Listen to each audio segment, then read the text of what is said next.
The Force of Others, a Star Wars podcast.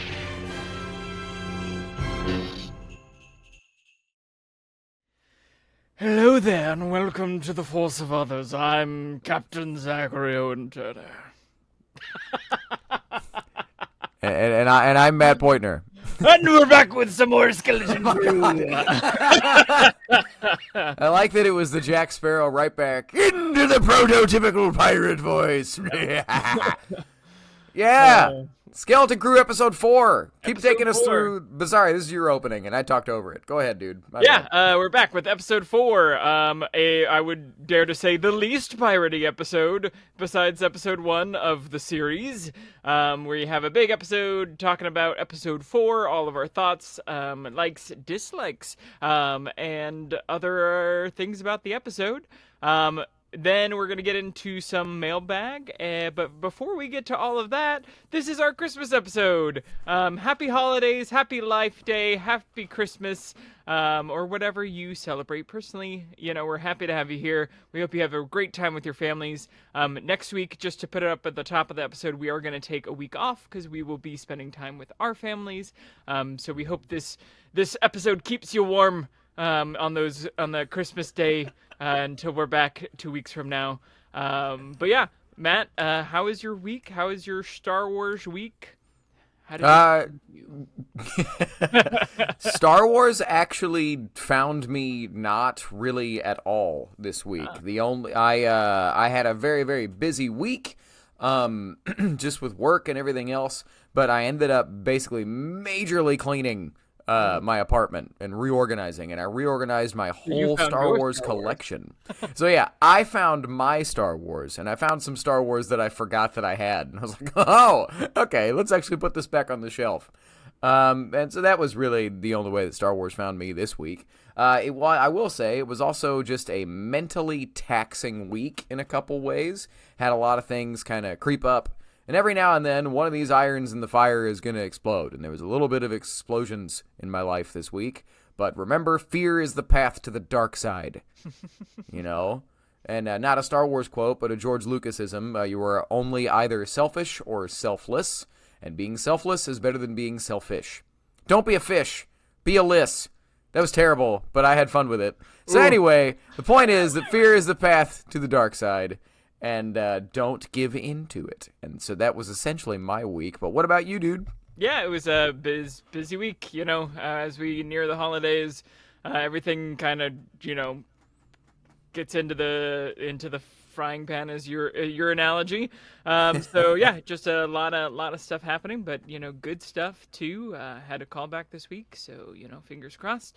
And yeah, things are really good at home, and it was my mom's birthday yesterday, so if she listens, which I don't know if she does, shout out to my mama. Happy birthday. And yeah, no, it's been a good week. Star Wars found me a little bit. I bought the DLC for Star Wars Outlaws, and I am this close to finishing the wild card, which I gotta say, really, like, usually DLC is like, okay, cool, like, it's a fun mission and all this. This reads like a whole movie. Like, it is like 3-act structure. They do the acts even as like mission titles, and they're all based off of playing hands, like Up the Ante, the final draw, stuff like that.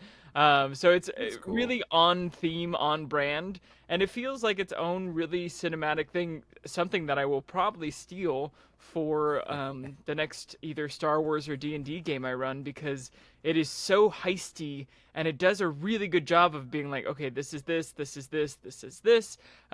Just a little hook for anyone who hasn't played, or for you, Matt.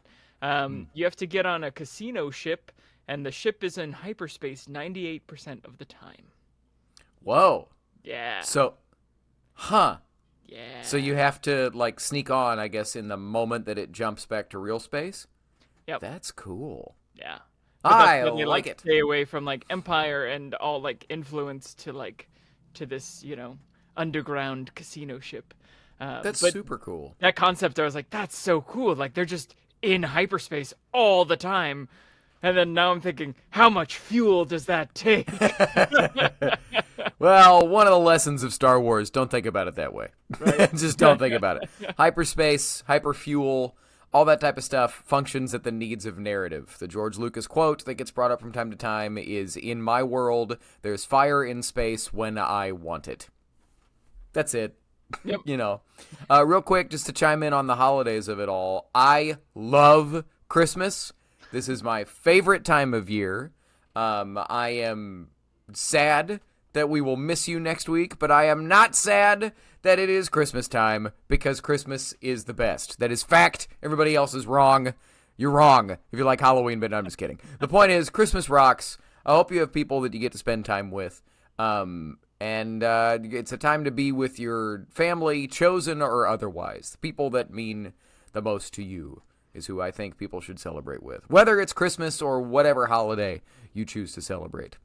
Yeah. But all that being said, I think it's... Maybe we'll have a little Christmas message for y'all next week. We'll see.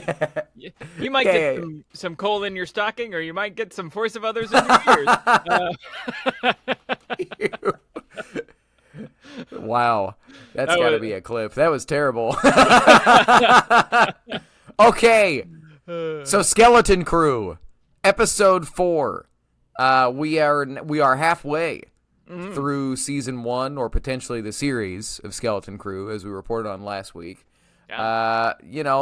So I'll go ahead and dive into my opening thoughts, if it's okay with you, Zach. Do.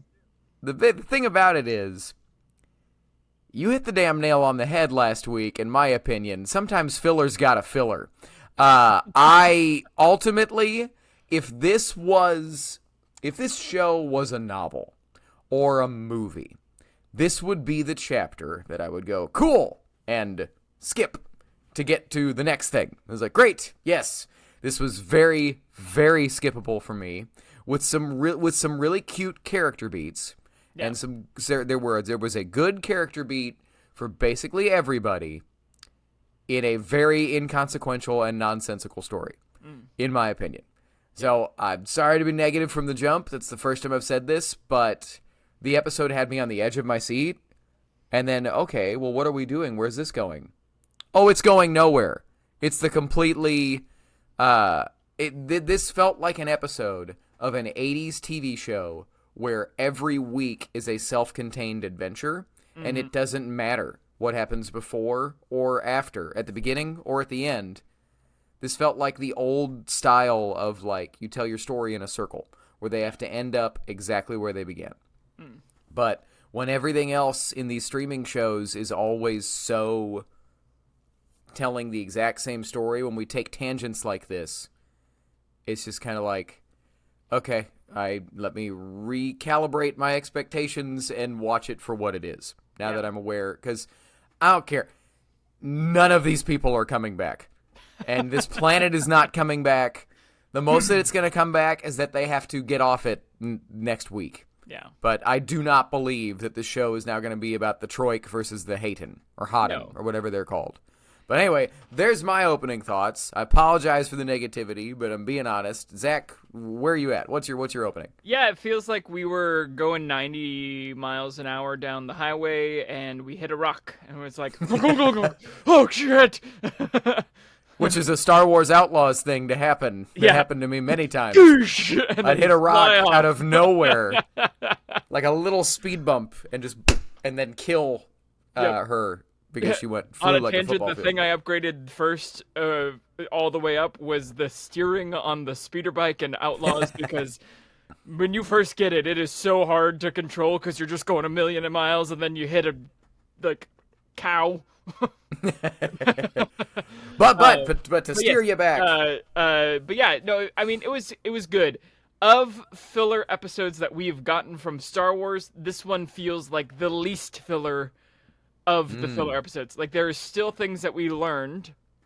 There's still great character beats, and there's still, like, we are still progressing the plot, whereas I feel like some other Star Wars filler episodes we've gotten have just been like, and we're going to show you Jack Black and Lizzo, which is super cool. I love that they're in Star Wars, but that whole episode, I'm like, okay, but why are we doing a procedural? Well, I'm sorry. But yeah, no, I mean, I liked the episode. I did not love the episode. It is my least favorite episode so far, I think. There are some beautiful, beautiful character beats in it. I love that Neil got some highlight finally.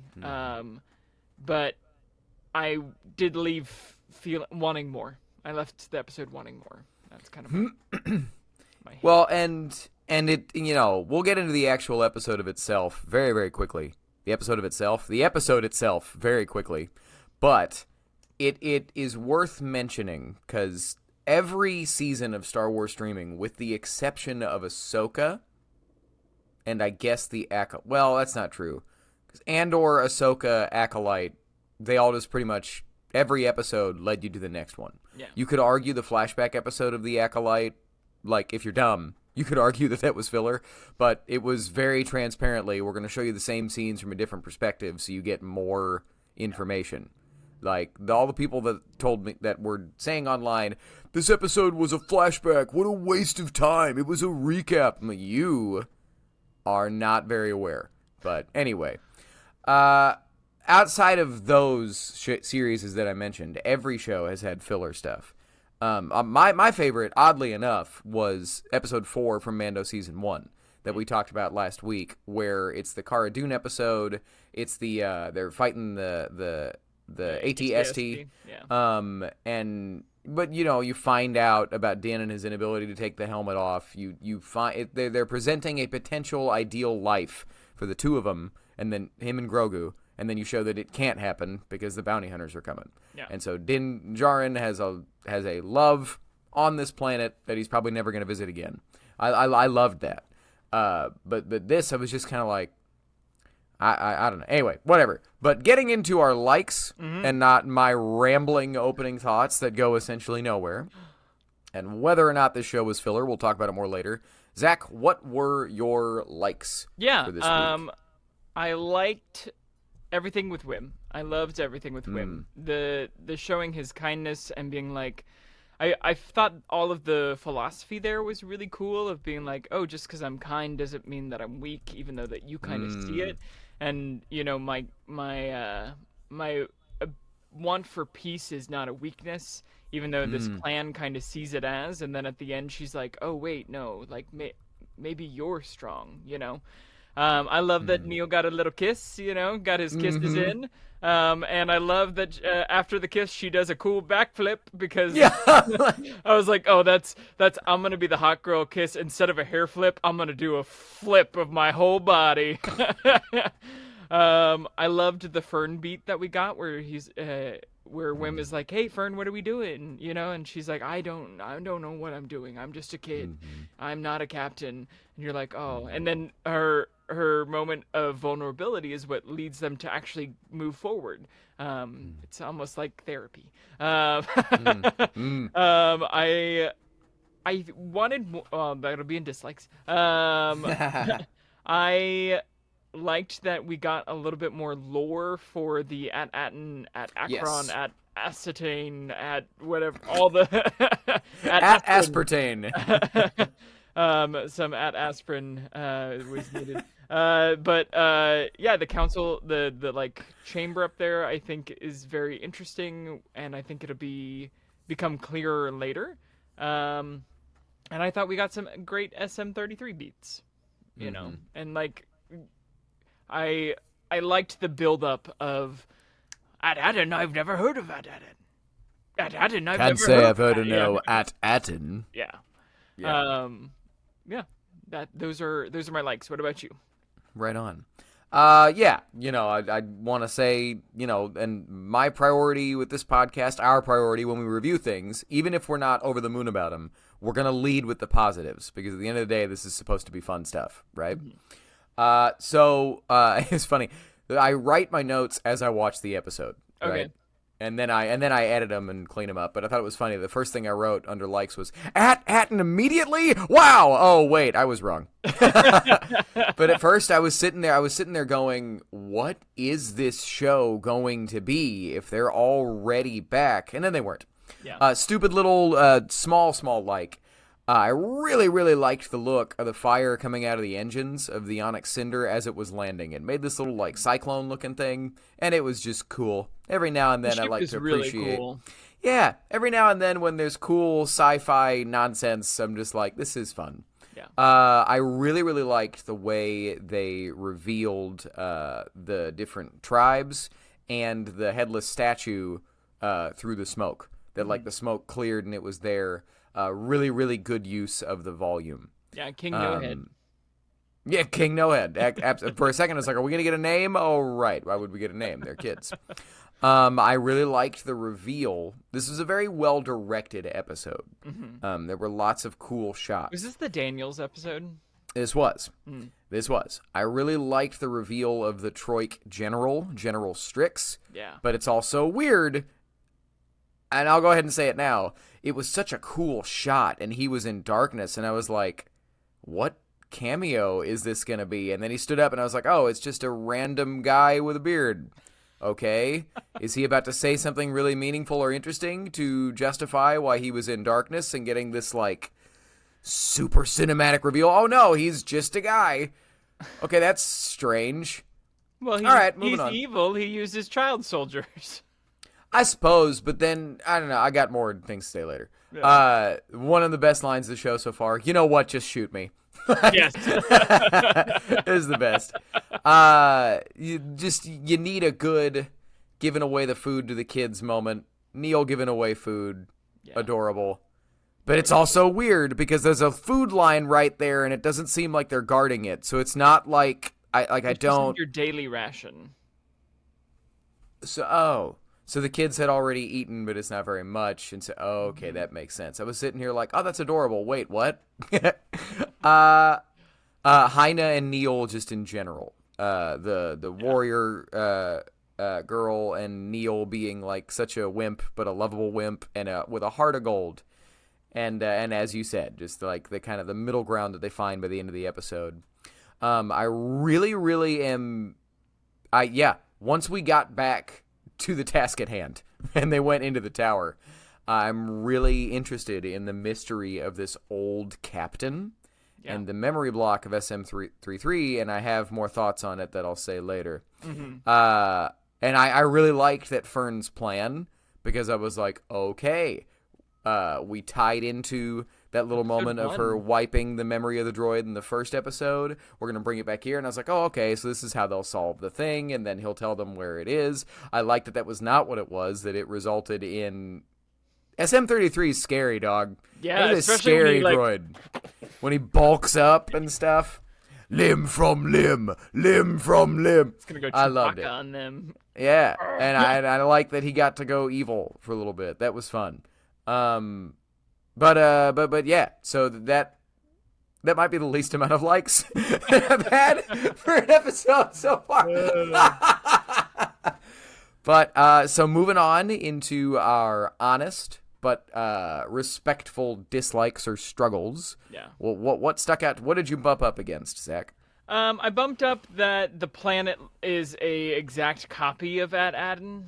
You know, like they're literally in her house with the tree, you know, which I guess would be like, okay, so I guess it leads into the lore of like, I guess all these planets were direct copies and like each trying a different thing, maybe a different utopia style, but like we're just going to copy suburbs.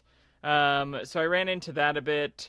I ran into, you know, like, what I really ran into was Jod saving the day without any way. We were watching it, and Kai was even like, "Why? What would they use credits for? Like, what? You know, like, what do you mean he bought it? You know?" They do say that they trade with Offworlders for like hides and stuff. Yeah. But go ahead, sorry. And weapons, but it's still like, you know, it just felt cheap. It felt cheap to be like, oh, and now he comes with the herd? Okay. Yeah. All right, you know. I did like, back to it, like, I did like that Jod, you know, actually was like, oh, I'm going to save these kids. Like, give me the 4 kids. Yeah, it just felt like it needed something else. The episode felt lacking. And I don't know if it was mystery, because like but we got a little bit at the end. I don't know if it was just the pacing of it, or I don't know. I left wanting something more substantial. I felt like I had French fries and missed the burger. You know. But I mean, I liked good. the ending, and I am curious where it's gonna lead. Like I'm not like, oh, episode 4, I'm gonna stop watching. Yeah.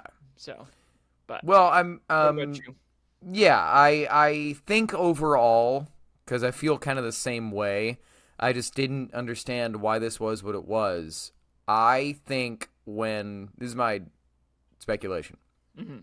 I think when Ford and Watts were writing this, the at Akron sequence was them landing on the planet, seeing it was a ruin, going up into the ruined tower, and then finding that information and triggering SM-33 rage. And there was nothing else.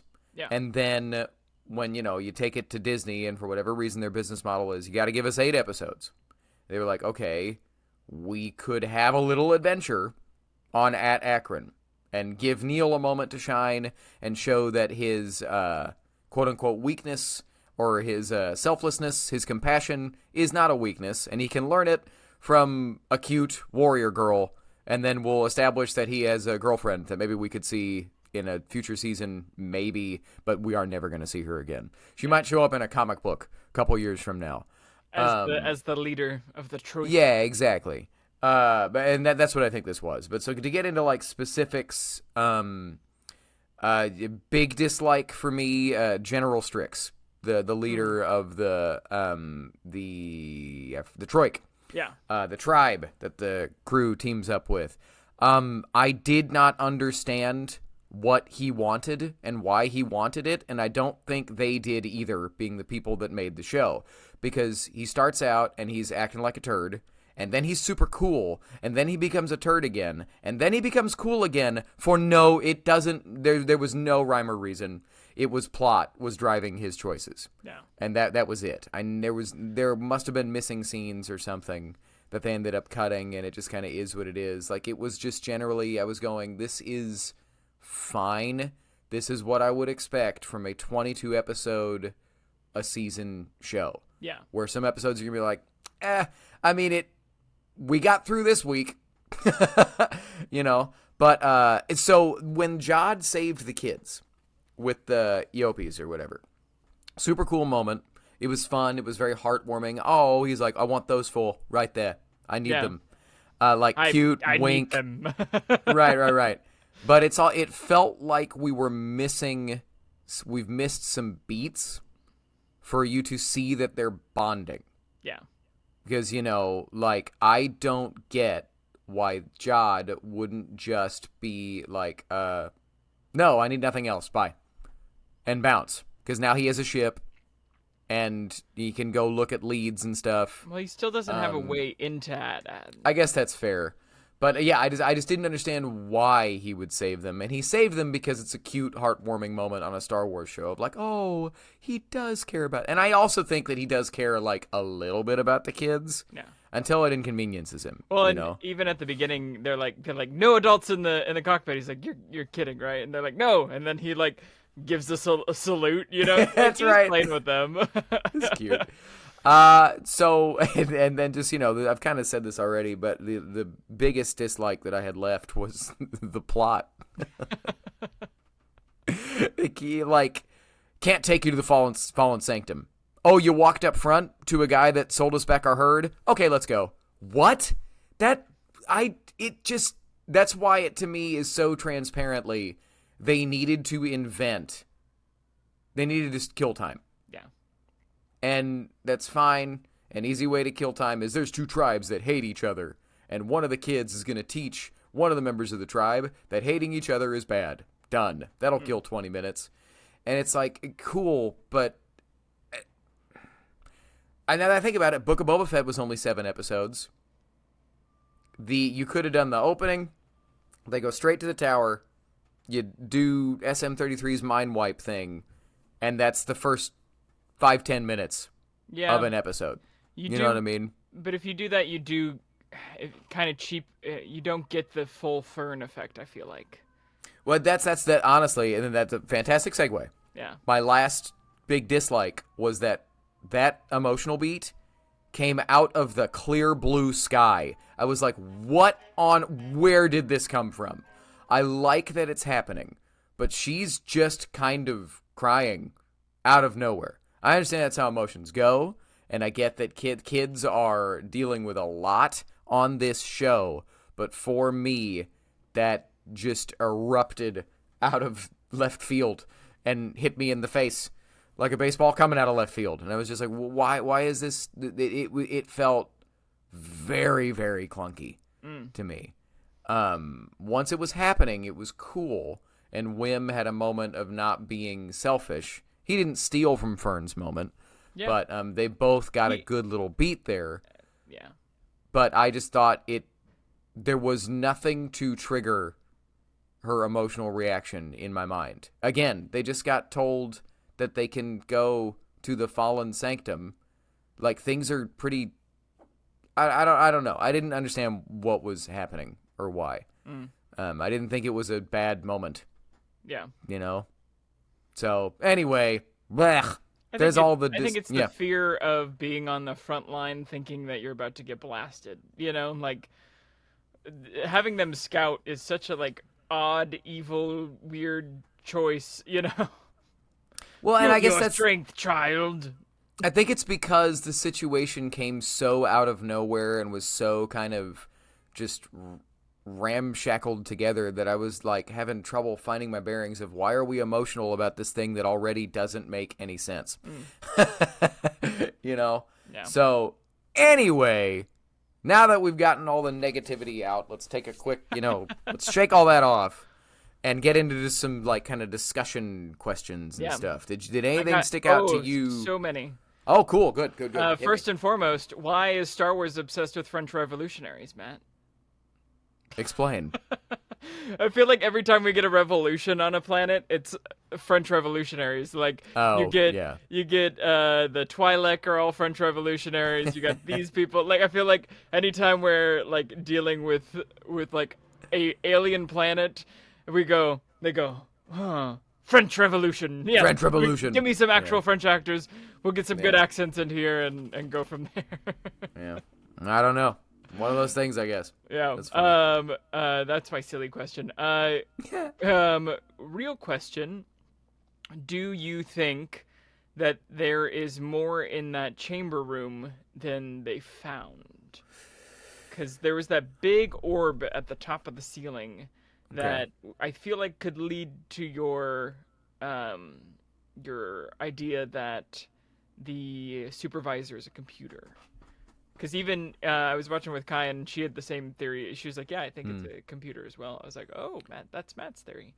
Could very well be. I don't know that there's much else in that chamber that specific one. Yeah. There might be, but I don't know. Because it was pretty well picked through. Yeah.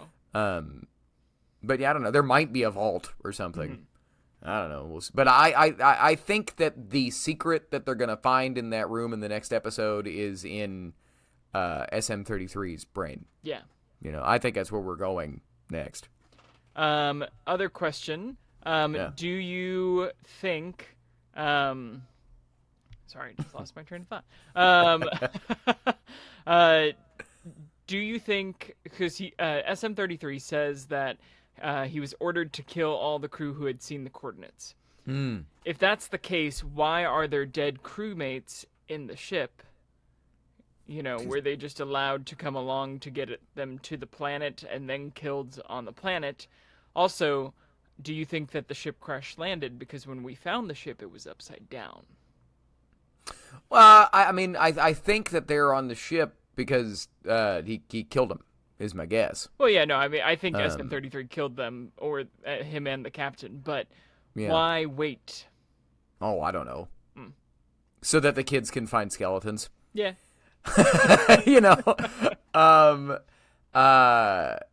Yeah, I don't know. Now, do I think it crash landed? Yes. I'm not. I'm tempted to say yes, but I don't know. So just to steal a question for a second. Yeah. Both times that 33 mentions, when I was here with my old captain, both times that he says that, the camera goes to Jod. Now, we've talked about how that timeline does not make sense and probably shouldn't be the case, but it was consistent. Both times that 33 mentions his old captain and, like, the route to Aden and whatever else and blah, blah, blah, the camera cuts to Jude Law watching and having thoughts and looking like one of the two. It looked like he had on a major poker face, and I was like, they're laying it on thick that there's something there. Could just be that's all he's interested in, and he's just waiting this out to get that information, and then he's gonna betray everybody. But either way, I thought it was interesting. He knows the captain too. It could very well be him, that, or like yeah, for sure. And my last question, so we know that the captain made it to Aden, or we think that the captain made it to Aden. We assume. We know that there's a treasure there. If the captain did make it to Aden, what did he do? Like where did he go? Like, is he the supervisor running the thing? What do you do when you find all of the treasure in the world on a treasure planet? You know? Honestly, my guess is that he's dead. Oh, I think to be honest with you. Yeah, that's a good. He could be one of the. Well, but I don't know, because when 33 wakes up, he's calling for the captain and looking for him. So, and it's not like his memory would have gotten wiped that the captain died. Yeah. It's entirely possible that he crashed the ship, ditched it, found the treasure, and then just, I don't know, maybe he died getting the treasure. Maybe we'll find him Indiana Jones style. He fell victim to a trap on his way into the treasure room. I have no clue right now. I just want to know what's up with all of the, like you were talking about, the carbon copy Star Wars suburb planets. Yeah. You know, and why they got destroyed. What if we get a Chester Cobblepot moment from Goonies, where they go into the treasure area, and the first one that's killed is the captain? Oh, yeah. Could very well be. Yeah. I like it. You got other discussion-y points? That's all mine. Cool. So just big question from the top of the episode. They showed that this is a very technologically light planet.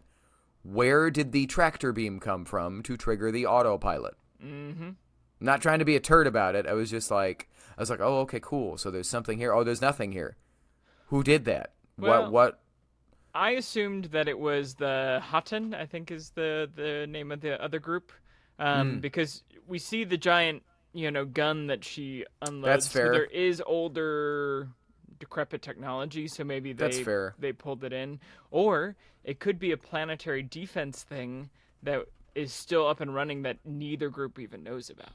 Yeah, that they wouldn't even know how to shut down or anything, or they don't know about as well because they don't leave. Yeah. That makes sense. They say they trade with people for weapons, so I'm very confused about this planet. I'm going to be real honest. I'm telling you, they are too. This was this reeks of Disney going, we do need 8 episodes, and they were like, okay, let's extend the at Akron stuff. Yeah. Interesting moment. It was another Jod Nanawood moment where he gets on the planet and he's like, ashy dust. Reminds me of my home planet. And they're standing on him, and so I'm like, is that a place that we know, do you think? It also felt like it might have been Jude Law just, like, winking and being like, can I say that I'm from, like, Tatooine or something? And just, like, and it's just for me. Yeah. But, like, I don't. I just thought it was a weird thing. Is he from Mustafar? Man, I hope not. That place sucks. Or is he from Mustafar because he's a former Inquisitor? Or... Oh my God! Is he? I can never remember the name because George changed one letter. Korriban. Moraband. Which one is it though? Which one's the canon? Well, so Moraband is kind of the traditional name. They've said that like Korriban is what it's called by. It's basically a tomato situation. I defend George's reasoning for changing Korriban to Moraband.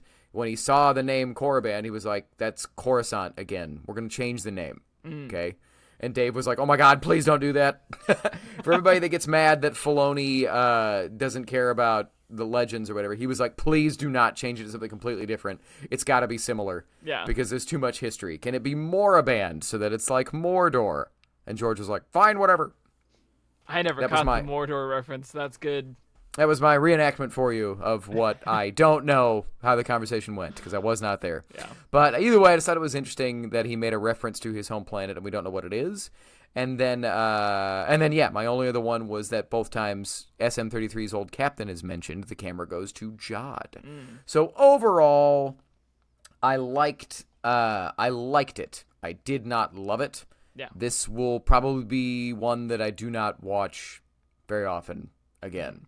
I'll watch the scenes with Neil and Heine because I thought they were cute, and I did think there was a good philosophical lesson in there. But, so closing thoughts, Zach, closing thoughts on Skeleton Crew Episode 4, Can't Say I Remember No at Atten. Yeah, if I'm making a smash cut, like one movie of the entire 8 episodes, I'm going to have them land on the planet and go directly to the tower. 100%. But, yeah. You know, I did like the moments with Neil. I did like the moments with Fern and Wim.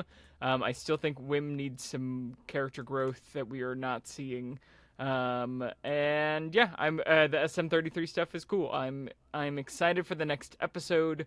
I feel like it is going to be really good because I have a episode 5 theory with these Star Wars shows. So you do. Episode 5 we talked about is usually like your favorite. It's usually pretty good. The show.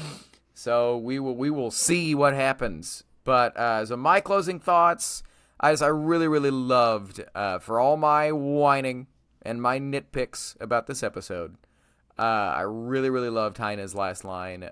Your weakness, it makes you kind, and my world could use some kindness.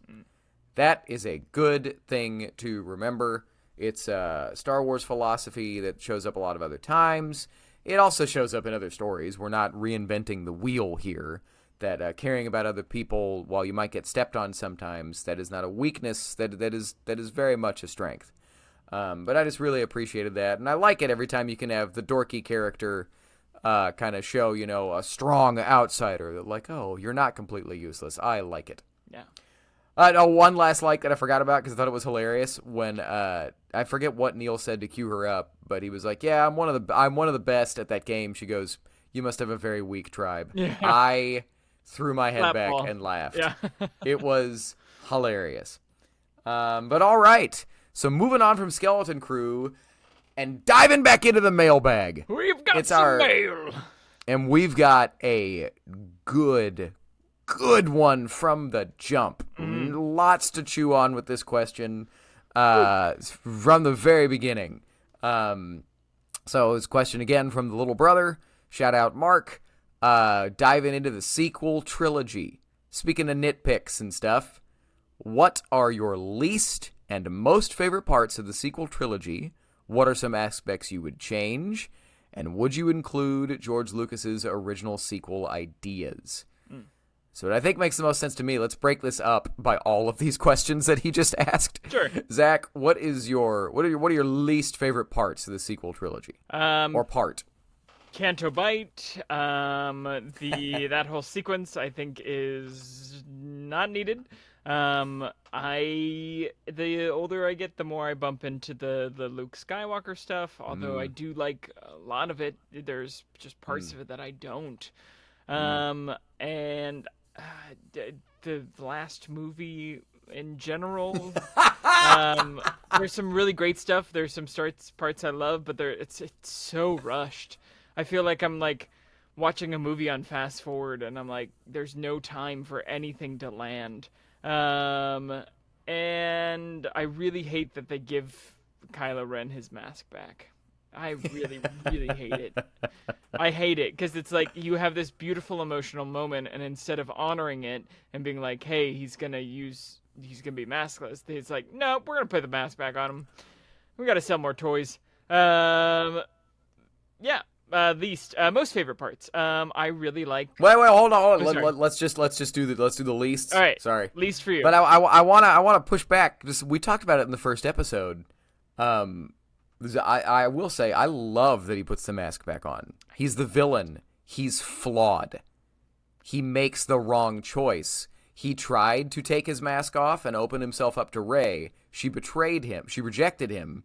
So he's putting the mask back on and he's hiding.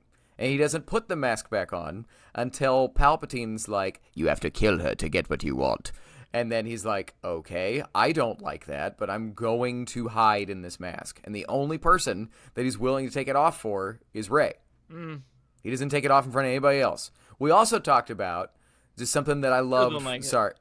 I know, but I want to say it because I like this. Something that I loved about Acolyte was shots fired. We're talking about sequels and Acolyte. Everybody's gonna love this. I really liked that the Chimere's mask, the Stranger's mask, is a sensory deprivation mask, and so I thought, what if they kind of retcon that as a dark side technique? Yeah, because the Inquisitors and the Knights of Ren all wear these masks. What if it just blocks out everything but the Force so they can stay hyped? So sorry to push back on your least favorite things immediately. I do like the sensory deprivation. I thought it was just taking a really cool moment and being like, nope. Well, you could make the same argument for something that something that I don't like about The Last Jedi. So much of The Last Jedi is going, well, I didn't like this in Force Awakens. This is a lot of like, screw you, JJ. Yeah. Moments. Oh, the first thing that happened. The throw over the shoulder. I hate it. Well, and that he destroys the mask at all. Like, I love because it challenges the character, but it also was Rian Johnson going, it's stupid that we made Darth Vader 2.0. I'm going to destroy this mask within the first 30 minutes of this movie. You know?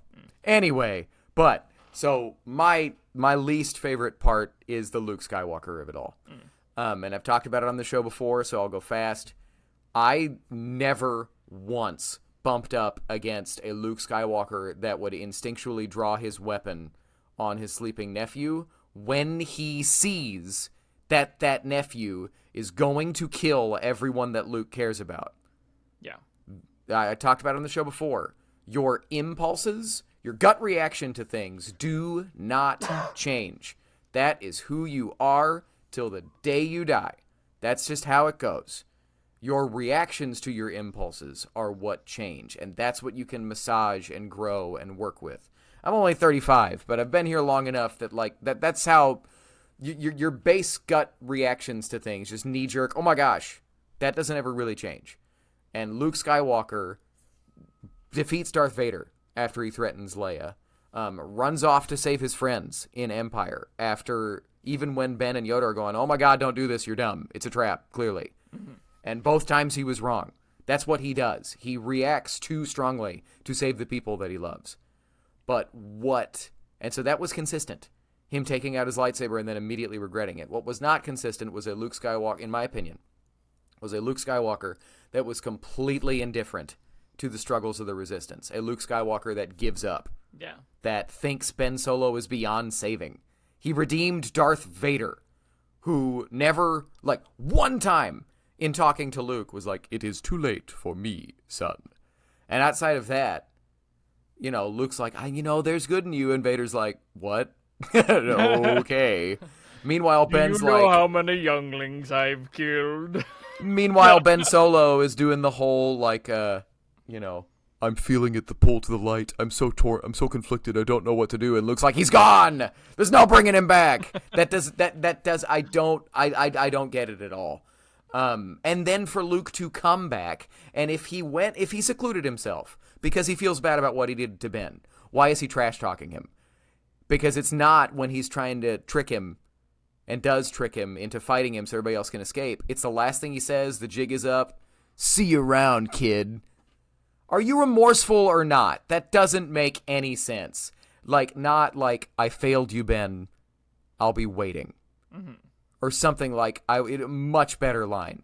Or blah, blah, whatever. But then just, see you around, turd. And then leave.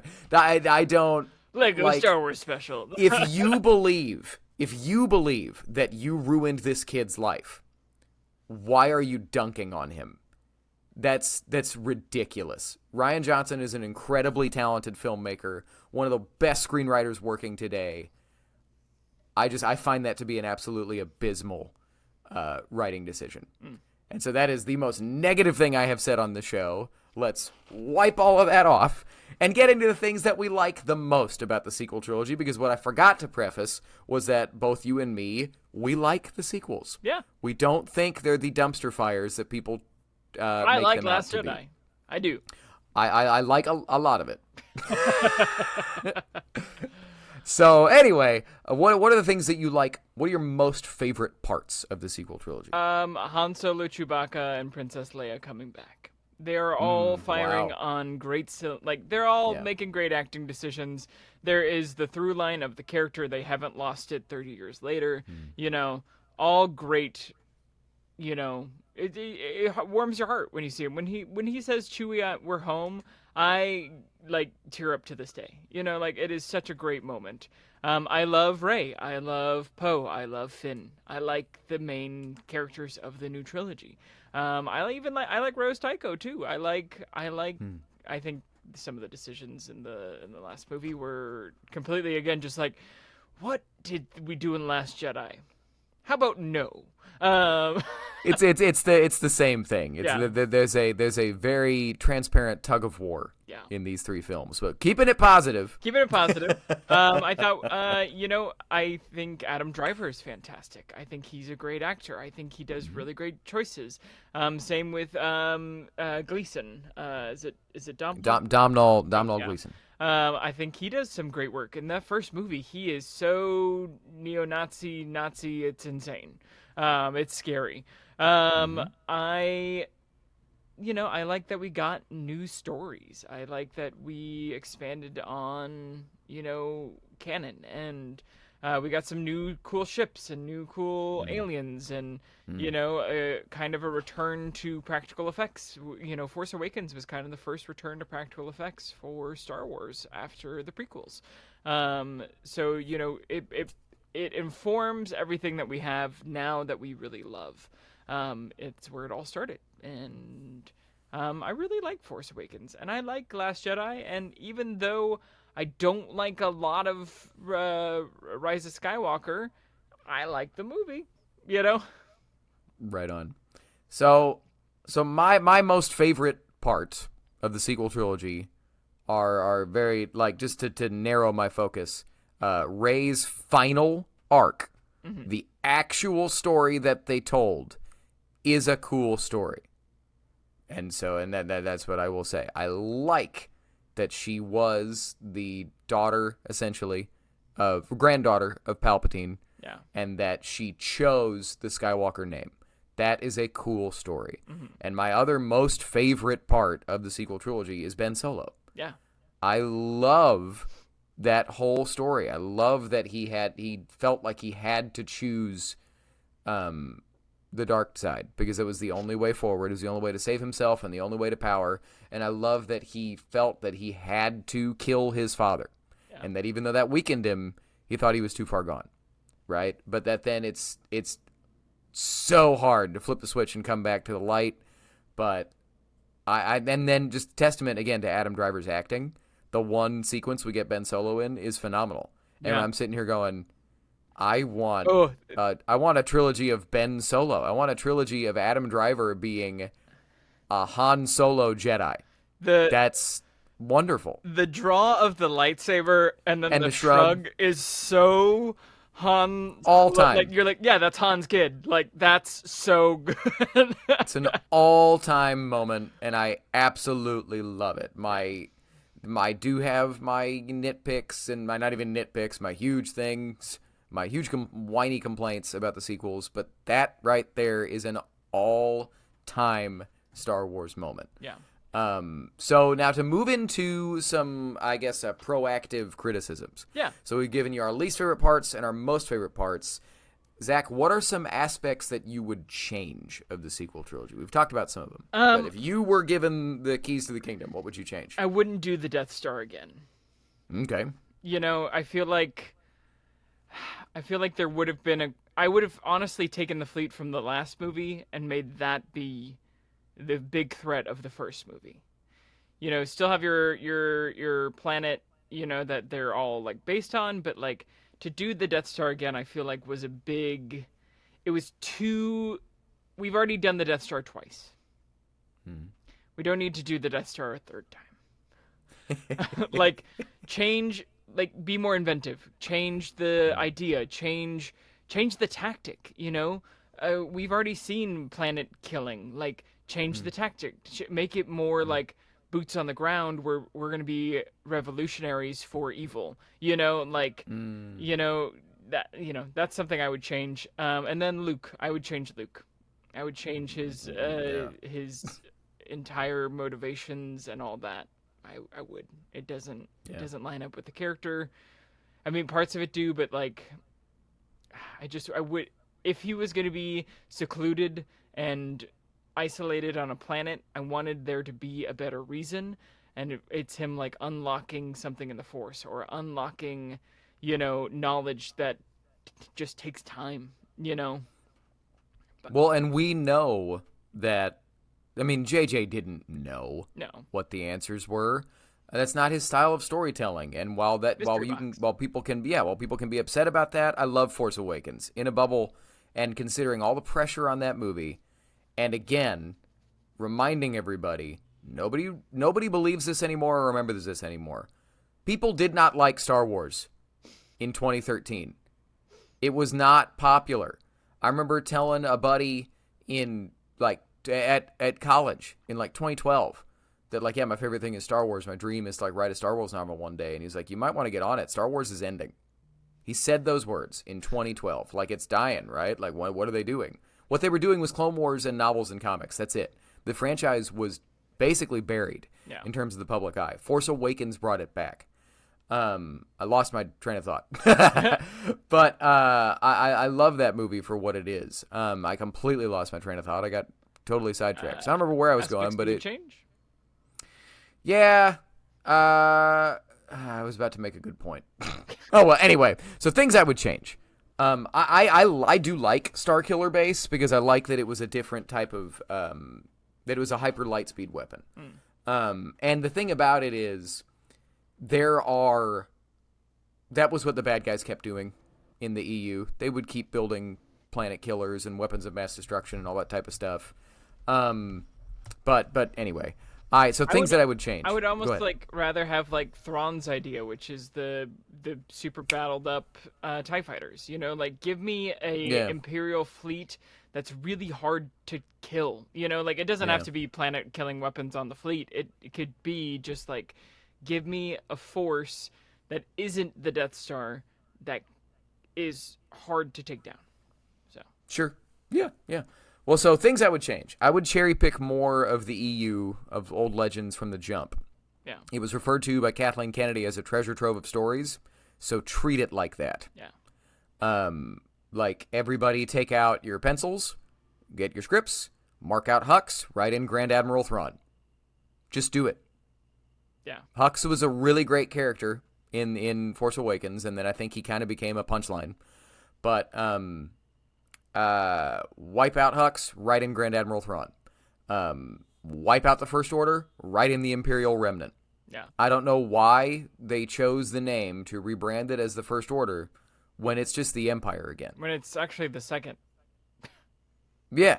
Well, and the idea was that what I think they're gonna, they will eventually say in extended like publishing, the First Order. It's because it was Order 66. This was the first order Palpatine ever gave to have a contingency in the event of the Empire's destruction. Like when he in my headcanon, when he's Plagueis' apprentice, they're both working on Exegol and they're both building up this thing. They were never not doing it. This was the first order of the Sith, But just Imperial Remnant, you know what I mean? Yeah. Give me Nogri Death Commandos on screen. I'm basically just stealing from the Heir to the Empire thing. Yeah. Nogri, you saw one on Rebels. I've talked about how I didn't really like the way it was characterized because in the book, Nogri, you cannot hear them coming.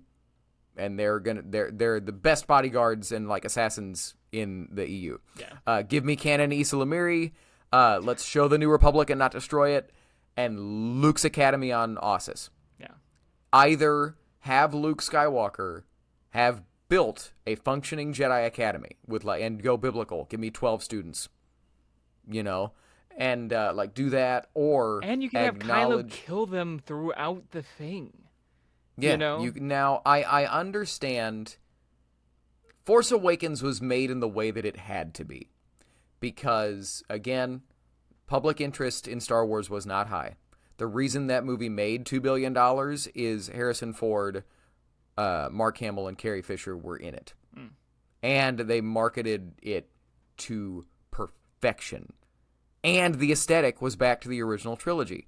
I like the prequels. A lot of people didn't in that time. Yeah.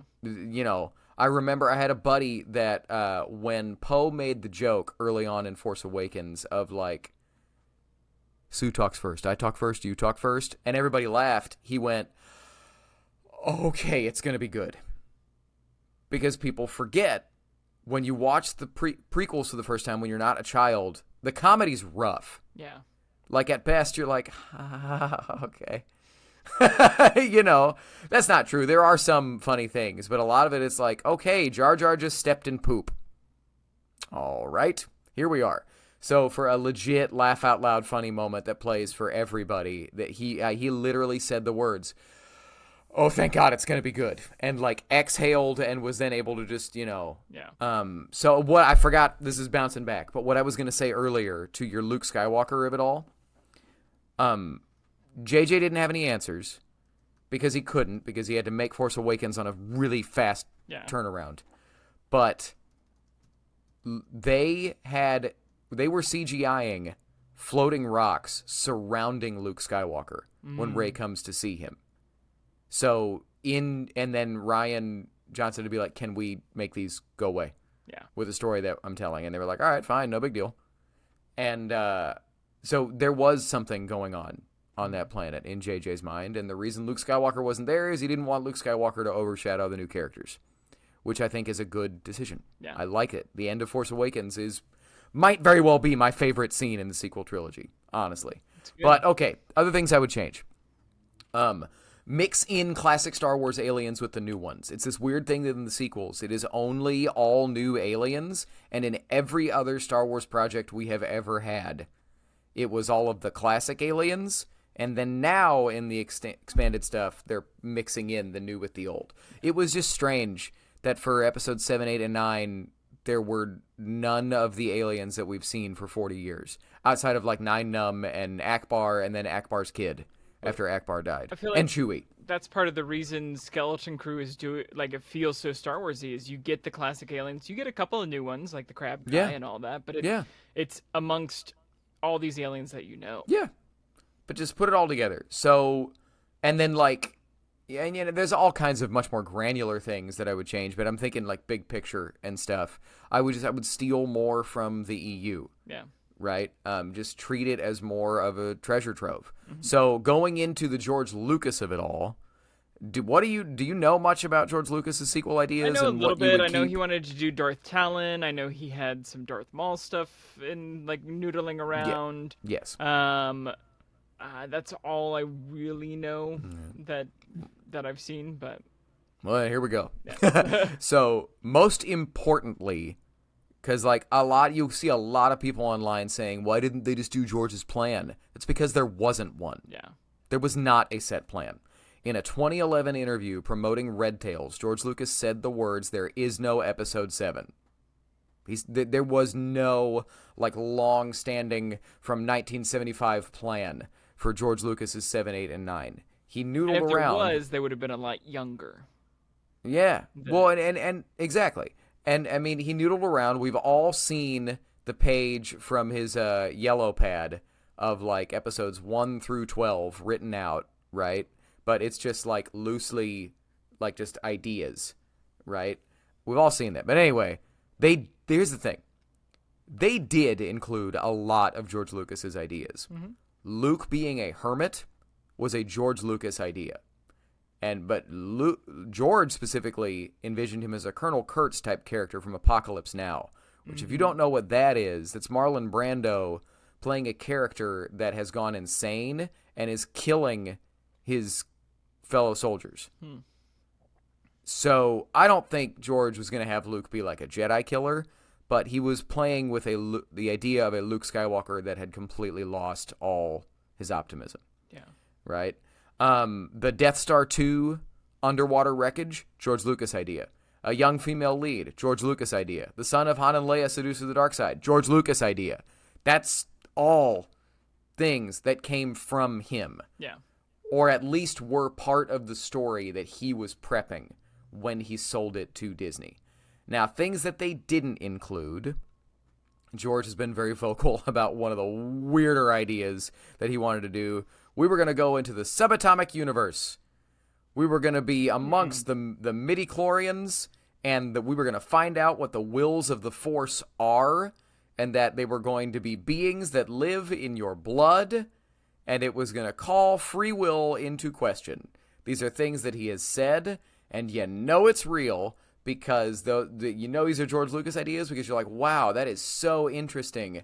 And how on earth could you tell a narrative with that story?